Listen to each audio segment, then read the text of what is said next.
네, 그러면 ARM은 어떻게 되는 걸까요? 이 BBC 인터뷰에서 헤르만 하우저가 왜 그토록 영국 정부가 나서야 한다고 말한 걸까요?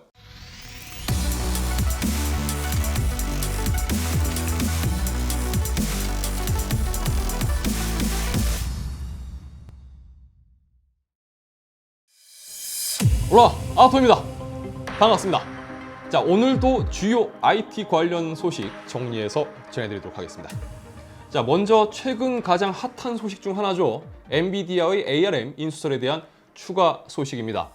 ARM의 공동 창립자인 헤르만 하우저가 얼마 전 BBC와의 인터뷰를 진행을 했는데요. 헤르만 하우저는 해당 인터뷰에서 엔비디아의 ARM 인수 시도에 대해서 우려를 표했습니다. 이 인터뷰 내용을 간단하게 정리를 해보자면 현재 ARM의 라이센스를 사용하고 있는 기업들은 대부분 엔비디아의 경쟁 업체들이다. 만약 엔비디아가 ARM을 인수한다면 그 업체들이 ARM 라이센스 기술을 사용하겠느냐, 결국 ARM을 버리고 다른 대안을 찾을 것이다. 엔비디아가 ARM을 인수하는 건 ARM에게 있어서 재앙과도 같다 라는 겁니다. 자, 오히려 지금이라도 소프트뱅크가 ARM의 410억 달러 평가를 기반으로 현금 거래를 원하고 있기 때문에 이 영국 정부가 나서서 ARM을 소프트뱅크에서 독립시키는데 힘을 보태 주어야 한다라고 주장했습니다. 그러던 중 삼성전자도 ARM 인수 전에 뛰어들 예정이라는 소식도 함께 나왔습니다. 하지만 삼성전자는 엔비디아처럼 ARM을 인수하기보다는 ARM의 지분 인수를 고려하고 있으며 어쩌면 삼성이 주도한 이 컨소시엄을 통해서 ARM 인수 가능성도 있지 않겠느냐라는 예상이 나오고 있습니다. 대표적으로 삼성이 현재 EUV 리소그래피 작업에 사용하는 ASML 장비의 경우 이 삼성이 단순하게 해당 장비의 유일한 공급업체이기 때문에 ASML을 사용하는 것보다도 2012년 삼성은 ASML의 지분 3%를 인수했었습니다. 이 삼성이 필요한 기기를 제조하는 기업이었고 또 그랬기 때문에 지분 인수를 통해서 그 기반을 만들었다고 볼 수가 있습니다. 그와 마찬가지로 삼성이 ARM의 지분 인수를 시도할 경우 추후 ARM 아키텍처를 사용할 때 발생되는 라이센스 비용, 그리고 칩을 판매할 때 부과되는 로열티 지급 부분에서 어느 정도 이점을 만들 가능성이 있다고 볼 수가 있는 겁니다. ARM 인수전이 갖게 되는 후폭풍이 엄청난 만큼 점점 이 판이 가진 무게가 더 확실해지고 있는 그림입니다. 그러면 ARM은 어떻게 되는 걸까요? 이 BBC 인터뷰에서 헤르만 하우저가 왜 그토록 영국 정부가 나서야 한다고 말한 걸까요? 일단 ARM은 영국 기업입니다. 아키텍처라고 하지만 쉽게 말해서 프로세서 디자인을 개발하는 회사지요. 그리고 이런 프로세서를 제어하는 소프트웨어도 개발하는 회사입니다. 여기서 프로세서 디자인은 사용자들이 필요에 맞게 커스텀할 수 있는 디자인을 제공하고 있고 또 그에 맞는 소프트웨어도 라이센스를 받고 제공을 하고 있습니다. 상당히 기술 집약적이고 또 현대 기술에 있어서 반드시 필요한 분야를 다루고 있는 기업이기도 합니다. 그래서 대부분의 모바일 그리고 스마트 가전 관련한 분야에서 ARM의 라이센스 없이 진행되는 게 없을 만큼 영향력이 상당합니다.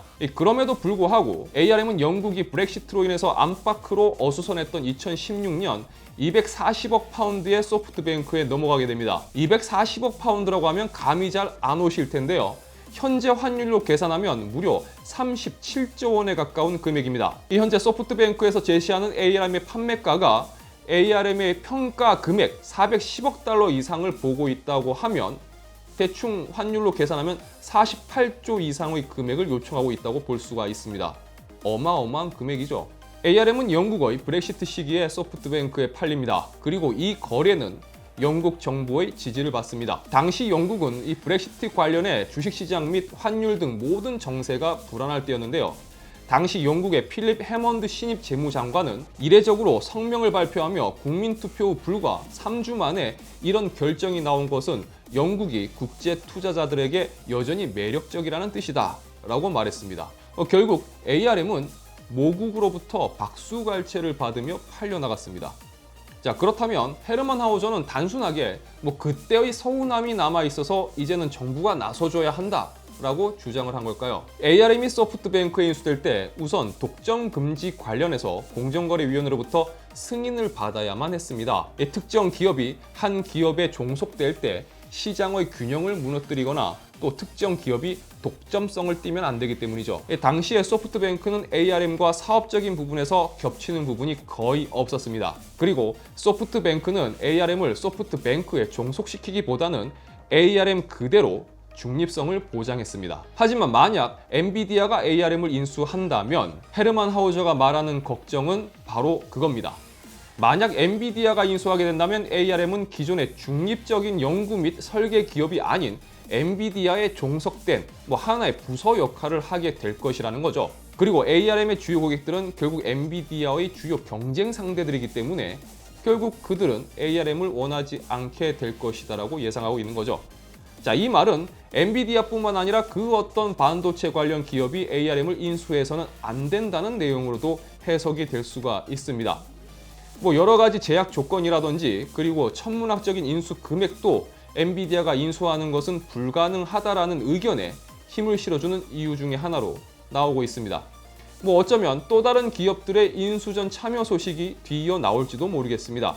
하지만 냉혹한 이 기업 간의 비즈니스에서는 어떤 일이 벌어질지 그 누구도 예측할 수 없기 때문에 ARM의 미래는 아직 누구도 예상하기 어렵지 않을까 싶습니다. 자, 이번 영상은 여기까지입니다. 영상이 유익하시다면 좋아요와 구독 그리고 알람 설정 부탁드리겠습니다. 저는 다음 영상에서 다시 인사드리도록 하겠습니다. 시청해주셔서 진심으로 감사합니다. 지금까지 아토였습니다. 고맙습니다. 그리고 멀리 못 나갑니다. 조심히 들어가세요. 시청해주셔서 감사합니다. 고맙습니다. 안녕.